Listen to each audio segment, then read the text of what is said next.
I'm so amazed. Nasa-shock ako guys.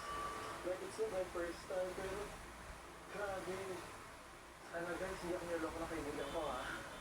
Kasi, ang tsara ng lugar nila to eh. Diba?